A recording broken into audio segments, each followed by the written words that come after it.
What's going on, man? Welcome back to the basement. I'm Ron, and today we're going to talk through my must-add waiver wire targets for Week 16 of the fantasy football season.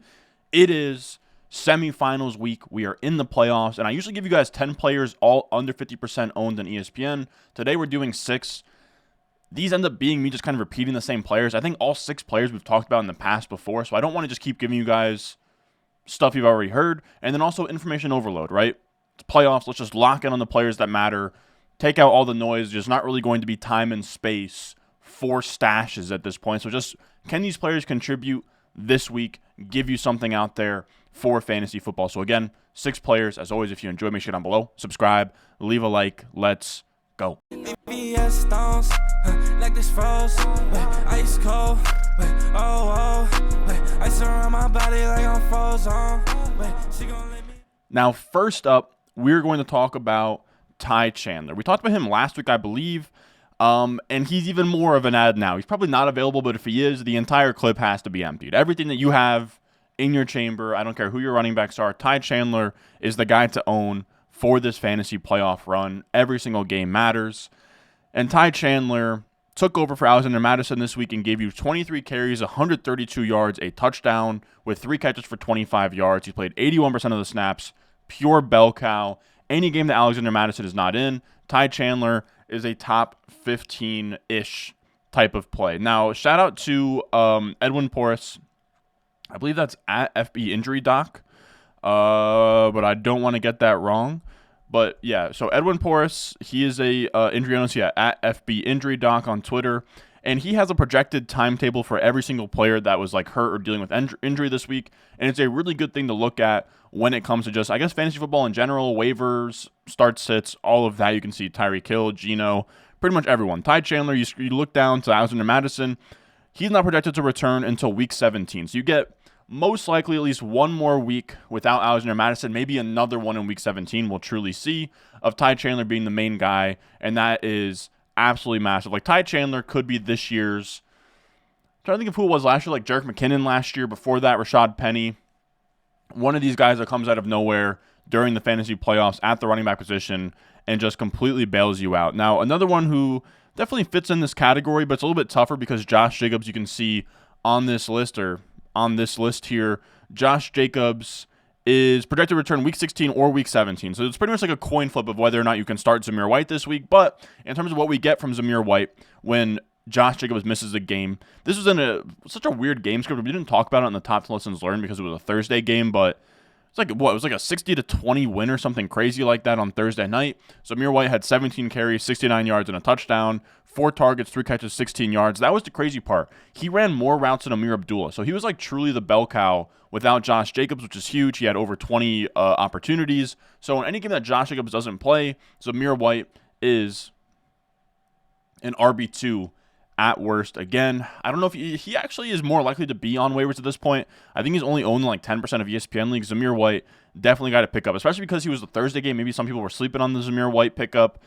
He could still be hanging around out there. Then again, we have our Chiefs running backs here. And you can see on the projected return, Pacheco week 16. So this is where it gets tough. It seems like Pacheco is most likely back this week. But in the event he misses, both Chiefs running backs are startable running backs at this point. McKinnon had 4 carries for 11 yards, 3 targets, 3 catches, 19 yards, and a touchdown. So he turned like 7 touches again.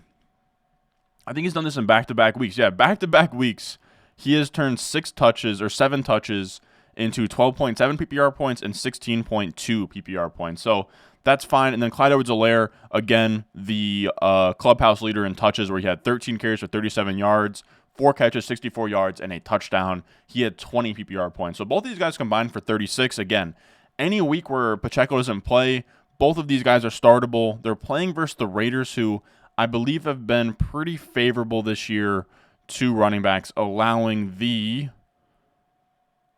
11th most points to running backs. So not all that great, but still something to keep an eye on. Both guys worth adding, just depending on kind of what happens with Pacheco here. He could tweak something. They could shut him down until the playoffs. And then in week 17, you have a league winner.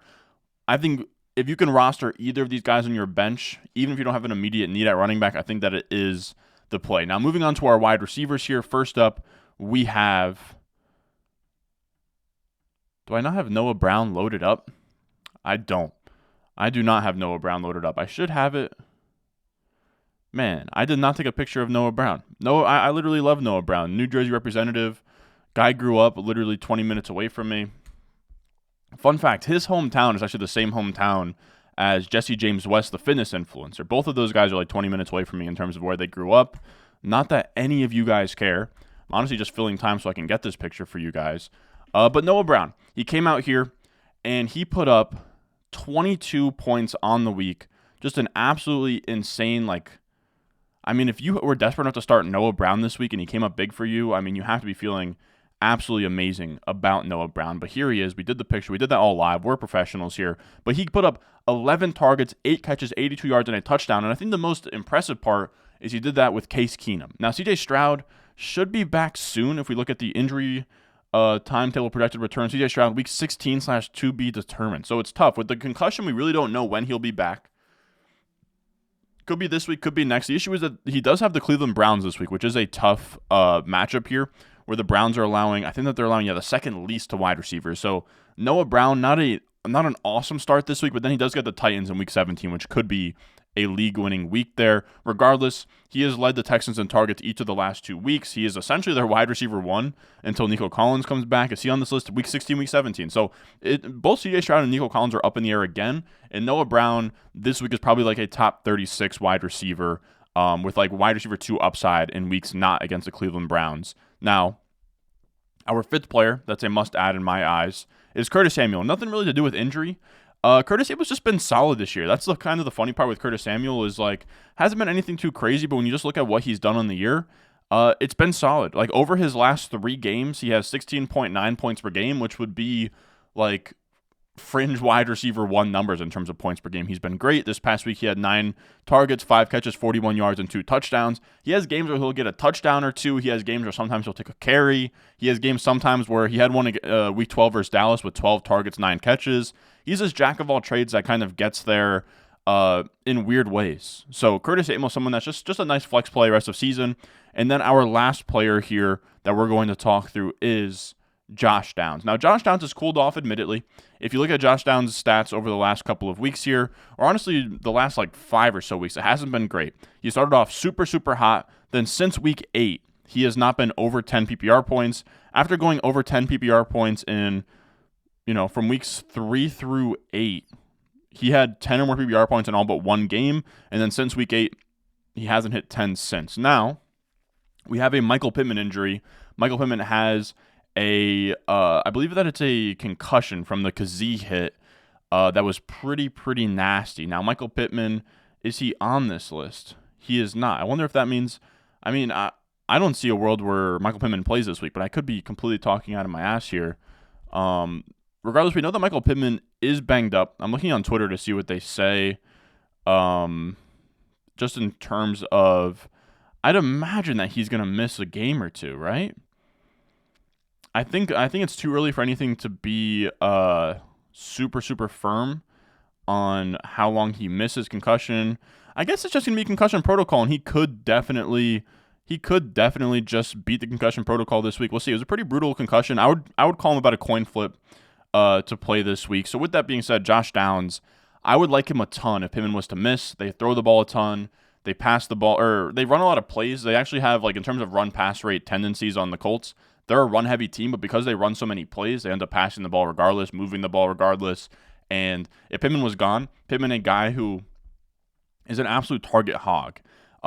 Before this last game, he had 11 targets, 16 targets, 13 targets, 12 targets in his last 4. If that now clears away and you get Josh Downs in the mix, he is somebody that could be, when rookie wide receivers get hot. We've seen Jaden Reed be that guy recently.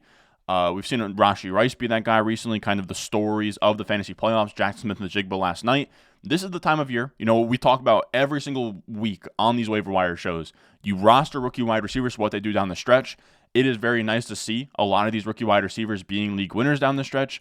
Josh Downs could throw his name in the ring or his hat in the ring if this Pittman injury is serious. Now, they play against Atlanta. Atlanta has A.J. Terrell, so it's actually a decent matchup for Josh Downs regardless, where if Pittman plays, A.J. Terrell is going to be shadowing Pittman a lot of the game. And I think A.J. Terrell is one of the few guys in the NFL that actually does kind of do a little bit of shadowing on the outside, and the slot's actually been the weakest part of that Falcons defense. Something to look out. I do like Josh Downs as a sneaky rookie wide receiver that could have a league-winning stretch run here in the fantasy playoffs. But that's going to do it for us today. 6 players, real quick, just in case those of you guys are out there still in your league playoffs. I hope that everyone that's subscribed is still in their league playoffs, but it's just not really how the cookie crumbles. Regardless, best of luck in the fantasy playoffs. I think pretty much I'll have content out on the Patreon.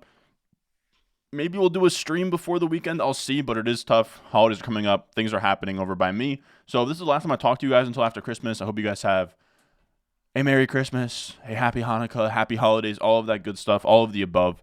I do really, really appreciate you guys if you're watching this deep into the season. That means, you really do rock with the Ron Stewart channel because we are at week 16, and you guys are still hanging around. But I'm very excited for what we have coming in the offseason, for some things that we have coming up here. As always, if you are new, subscribe, leave a like, and I will see y'all in the next one.